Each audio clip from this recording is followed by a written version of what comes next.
Hello everyone, Nintendo here. It's been a while, but now I'm back. Hopefully for good this time, and I'm really hoping this time I can get this channel actually going for longer than a week. My Twitch is also running as well. That's now a thing. The link to that can be found in the description, and I should have a schedule up for that running by the end of the week. Anywho, to today's video. Today's video is something I've been really intrigued about for the past 2 years, if not 3, and that's the development of Dead Island 2. It's no secret to many that the game is in development hell. We haven't heard anything since Gamescom 2014, except that the developer was dropped and replaced by Sumo Digital. Well anyway, this has made me wonder, after over 1.5 years since then, why have we heard absolutely nothing about Dead Island 2 then? Why not a trailer, gameplay, heck a teaser at this rate? First off, let's just give a bit more background to the Dead Island series. Dead Island was announced in 2006 E3. It looked okay, though it really didn't seem to have anything too much different compared to other games of its kind. One game that it could be easily compared to is Dead Rising, albeit without the time constraints and the restriction of being stuck in a mall. Dead Island kept two things the same throughout development, its setting and the weaponry. And just like Dead Island 2, that too became a game stuck in development hell. Near to nothing was said until the now infamous Dead Island trailer dropped in February of 2011. To this day, many consider this trailer to be the reason why Dead Island succeeded, but more so, people consider this to be the greatest trailer of all time, even a bit deceiving. Upon release, Dead Island received generally positive reception from critics, with the weaponry being one of its strong points. Saying that the game was criticised by pretty much everyone for being a buggy mess, something that the game has also become infamous for. At E3 2012, its direct sequel Dead Island Riptide was announced.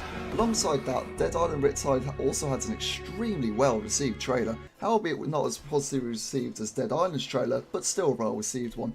Upon release, the game was more harshly reviewed by many, the main criticism being that the game was pretty much the same as Dead Island, except with more bugs than before. Overall, the game has been forgotten compared to its predecessor. It was only a matter of time that Dead Island 2 would be announced, and it indeed did get announced. At E3 2014 at Sony's E3 conference, the game was announced to be released in spring 2015. The game also was going to differ strongly compared to previous games, the main change being that instead of being based on an island, the game would be based in California.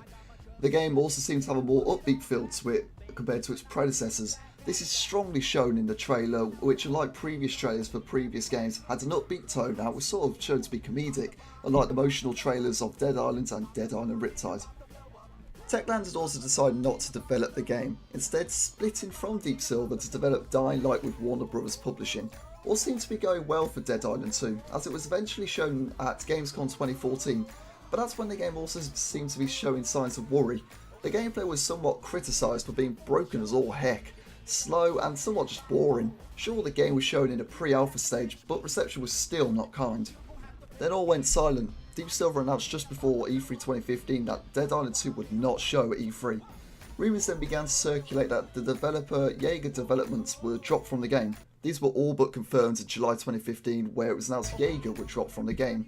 And I do quote, Yager and Deep Silver's respective visions of the project fell out of alignment.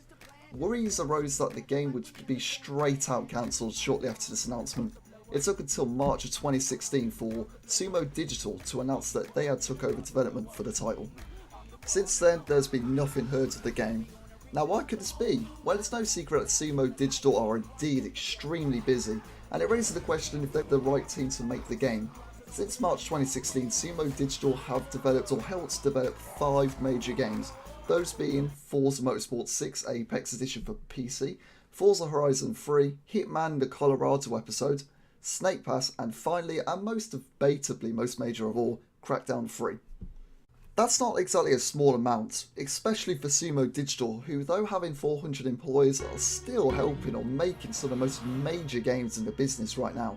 Crackdown 3 is due to release in November this year, and hopefully this shall lead to focused development with Dead Island 2, as currently there are no other announced titles Sumo Digital are due to work on. This brings hope that we could see Dead Island 2 release as early as July of 2018, if some of Yager Development's work were kept. If not, we could still see the game released by at least February of 2019. One question still left unanswered though, is why on earth were Yager Developments dropped? Sure, we already know that Yager were creating a game that Deep Silver didn't agree with too much, but what exactly was wrong with it? if they went on to announce it the way they did, then it would show that the game was at least 1 point accepted by Deep Silver. So was the game changed due to some changes we didn't see? Or did Deep Silver suddenly have a change of heart that led to the original game's idea being scrapped? Sadly, this is a question that shall probably be kept unanswered for a while. All we can do until then is speculate.